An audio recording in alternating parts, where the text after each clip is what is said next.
Reacher Season 3 has finally revealed the intricate criminal web at the heart of its story. After 6 episodes of carefully placed breadcrumbs, we now understand Xavier Quinn's operation and how each villain fits into his dangerous enterprise. Today, we're breaking down the complete hierarchy of Season 3's criminal network, from Quinn's traumatic past to his desperate present circumstances. At the center of Season 3 stands Xavier Quinn, a former military intelligence officer whose criminal activities date back to his service days. Initially introduced as the mysterious Julius McCabe, Quinn has established himself as the mastermind behind a sophisticated arms smuggling operation using Zachary Beck's rug importation business as cover. Quinn's origin story reveals a man who has always viewed rules as optional. Even during his military career, he sold classified information for personal profit until Reacher and Cole uncovered his treasonous activities. After Reacher shot him in the head and pushed him off a cliff in retaliation for Cole's murder, Quinn miraculously survived when the bullet lodged in his skull rather than penetrating his brain. The series implies that Quinn suffered memory loss from his near-death experience, explaining why he doesn't recognize Reacher upon meeting him in Episode 6. Despite this second chance at life, Quinn doubled down on his criminal pursuits, creating a new identity and building a weapons trafficking empire through intimidation and violence rather than legitimate business dealings. Quinn's control of Beck's operation wasn't achieved through partnership or negotiation, but through brute force and terror. In a revelation that recontextualizes the entire season, we learn that Beck was already running his own successful arms smuggling operation, disguised as the bizarre rug business before Quinn appeared. Rather than building his criminal enterprise from scratch, Quinn simply identified an existing operation and seized control through extreme violence. He kidnapped Beck's son, Richard, and cut off his ear as a demonstration of his ruthlessness, forcing Beck to surrender control of his business and operate as a figurehead, while Quinn pulled the strings from behind the scenes. This hostile takeover methodology reveals Quinn's opportunistic nature and preference for intimidation over innovation. Instead of creating value or building relationships, he simply identifies vulnerabilities and exploits them through escalating violence, a strategy that proves both effective in the short term and dangerously unstable in the long run. Quinn's operation faces mounting pressure due to his financial entanglements with the Russian mob.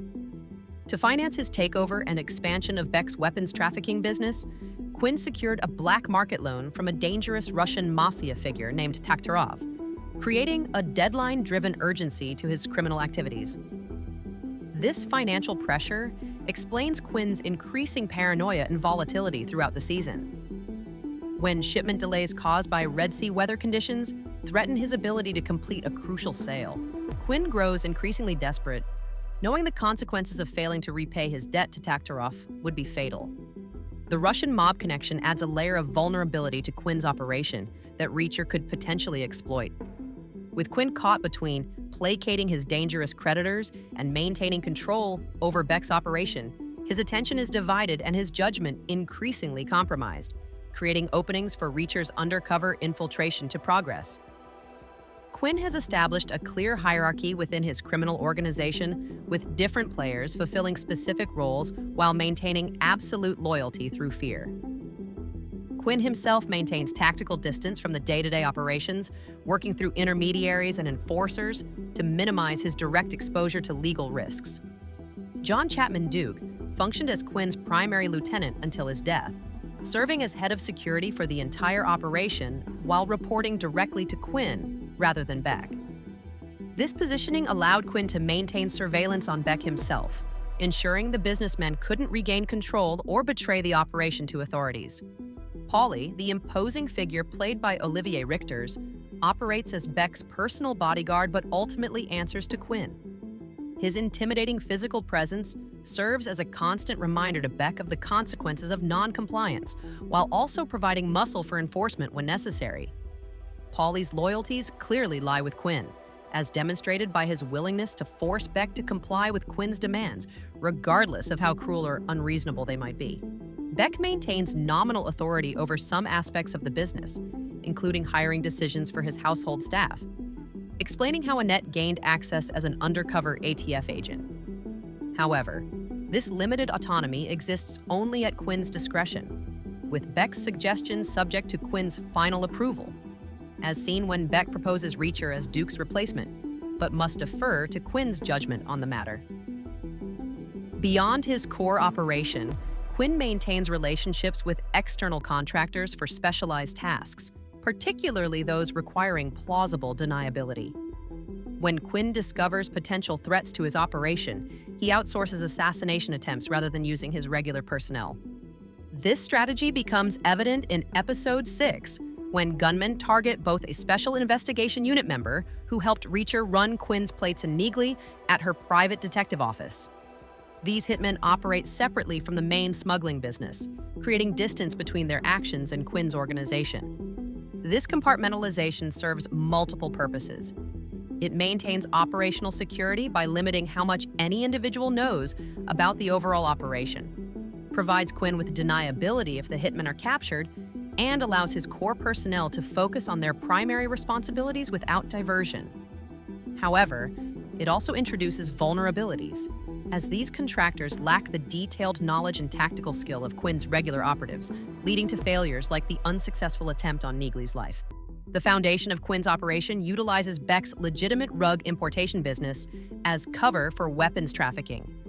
This front company provides both the infrastructure for moving contraband and a plausible explanation for international shipping activities that might otherwise attract attention. The actual smuggling operation faces significant logistical challenges, including weather-dependent shipping routes through the Red Sea. These external factors introduce vulnerabilities that Quinn cannot directly control, creating pressure points that increase his paranoia and aggression toward Beck and others when delays occur. The Russian mob financing adds a time-sensitive element to the operation, with Quinn's survival dependent on completing a major sale to repay his debt to Taktarov. This financial pressure influences every aspect of the operation, from security protocols to personnel management, as Quinn grows increasingly desperate to meet his payment deadline. Quinn's operation represents a significant evolution from the antagonists of previous Reacher seasons. While Season 1's Kleiner family maintained a veneer of legitimate business and community standing, and Season 2's mysterious AM operated through proxies with clinical detachment, Quinn combines ruthless violence with tactical intelligence in a more personal way. What distinguishes Quinn from these predecessors is his direct involvement in violence. Unlike previous masterminds, who delegated brutality to underlings, Quinn has personally committed torture and murder, as seen in his killing of Dominique Cole. This willingness to get his hands dirty makes him more unpredictable and dangerous than previous antagonists who maintained emotional distance from their criminal activities. Quinn's military intelligence background also sets him apart from previous villains. While other antagonists had resources or connections, Quinn possesses the same tactical training and knowledge as Reacher himself, creating a more evenly matched adversary. His ability to structure his operation using counterintelligence principles makes penetrating his organization more challenging than previous criminal enterprises Reacher has dismantled. Perhaps the most fascinating aspect of Quinn's operation is its psychological foundation.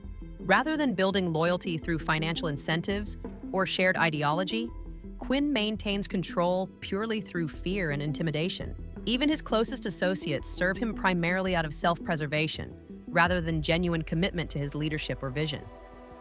This fear-based management creates both strengths and weaknesses in his organization. While fear generates immediate compliance, it also breeds resentment and potential betrayal when opportunities arise. Beck's willingness to share information with Reacher demonstrates how quickly Quinn's associates might turn against him if given sufficient protection or incentive. Quinn's memory loss regarding Reacher adds another psychological dimension to the operation. Operating without knowledge of his near-death experience at Reacher's hands creates a blind spot in Quinn's otherwise meticulous security consciousness. This memory gap potentially explains why he accepted Reacher into his operation with relatively minimal vetting, a rare lapse in judgment that may prove fatal as the season progresses. Xavier Quinn's criminal enterprise represents the most sophisticated and personally motivated threat Reacher has faced across the series. Built through violence rather than business acumen, maintained through fear rather than loyalty, And operating under intense financial pressure from Russian mob creditors, the operation combines immediate danger with structural vulnerabilities that Reacher can potentially exploit. As the season progresses toward its conclusion, Quinn's desperation to complete his crucial sale before Taktarov's deadline will likely create increasing opportunities for Reacher to dismantle this criminal network from within.